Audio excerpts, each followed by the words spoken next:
তুই সিগারেট খাস? হ কখন কখন খাস? সকালে ঘুম থেকে উঠে টয়লেটে বয়ে খাই। তুই এত জায়গা থাকতে তুই টয়লেটে বেয়ে খাস কা? টয়লেটে বয়ে না খাইলে আমার রাগ হয় না। আর কখন কখন খাস? দুপুরে খাওয়ার পরে আর রাত্রে খাওয়ার আগেও পরেও। তার মানে তুই দিনে 4টা বিড়ি খাস? হ একটা বিড়ির দাম কত? 10 টাকা। তুই কতদিন ধরে সিগারেট খাস? 15 বছর। তার মানে তুই গত 15 বছরে 2,19,000 টাকা খরচ করলিস।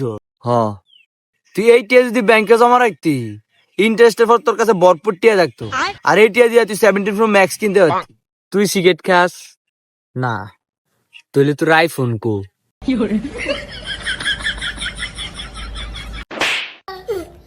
তুমি আমার জ্ঞান দাও, হ্যাঁ?